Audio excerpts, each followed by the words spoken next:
ग्राम गेंदा टोला में राजस्व विभाग द्वारा अतिक्रमण हटाओ अभियान चलाया गया था, जिस पर ग्रामीणों ने अपनी आपत्ति दर्ज कराई। तो तहसीलदार द्वारा, नायब तहसीलदार वसीम सिद्दीकी द्वारा यह कहा गया कि अगर आप सरकारी काम में बाधा डालेंगे तो आपको अंदर करा दिया जाएगा। और ऐसा करके उन्होंने किसी भी आपत्ति को दरकिनार करते हुए अपने मनमौजी तरीके से और स्थानीय ग्राम पंचायत के सहयोग से चिन्हांकित दुकानों को ही और चिन्हांकित वर्ग के लोगों को ही इसका निशाना बनाया। और इसमें कुछ एकदम से दबे कुचले जो हैंड टू माउथ जो गरीब मजदूर लोग हैं, उनके जिहादी मानसिकता पे उनका शिकार वो हो गए और उनको ना तो अभी तक सरकार राजस्व आवास दिला पाई है, न किसी तरह की सुविधा दिला पाई है। गत 6 जनवरी को हमारे ग्रामीणों द्वारा वहां पर चक्का जाम का आयोजन किया गया था।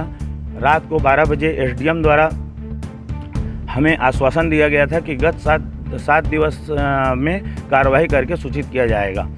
आज लगभग 10 दिन हो गए, अभी तक प्रशासन द्वारा कोई कार्रवाई नहीं की गई उक्त नायब तहसीलदार वसीम सिद्दीकी पर।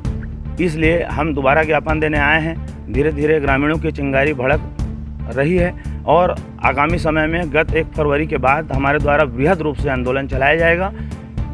स्थानीय जो ग्राम पंचायत है उस पर भी हम लोगों को आपत्ति है, क्योंकि वो मनमाने तरीके से अभी तक अपना सभी कार्यों को अंजाम देते हैं। पंचों को ये मालूम नहीं है कि ग्राम सभा कब होती है, पंचों को ये मालूम नहीं है कि प्रस्ताव रजिस्टर क्या होता है।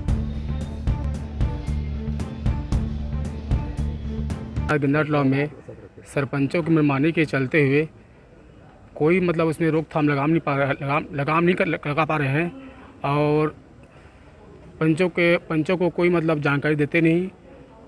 मतलब साइन वाइन भी करवाते तो फर्जी साइन करवा लेते हैं और सचिव भी मनमौजी उसके हिसाब से चलते हैं, उसके इशारों पे चलते हैं। बाकी जनता को कोई पूछते उससे कुछ नहीं, अपने हिसाब से काम करते हैं।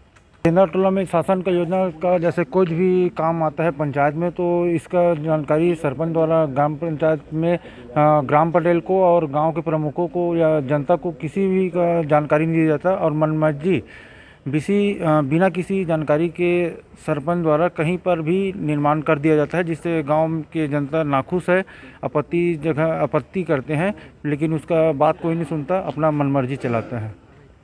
और कई जगह जैसे अवैध कब्जा कर कॉम्प्लेक्स निर्माण करते हैं और उसको बेचा जाता है। कई जगह में उदाहरण है, हम पिछले बार भी 1 महीना पहले कलेक्टर साहब के पास आए थे, लेकिन आज तारीख तक कोई निराकरण नहीं हुआ है।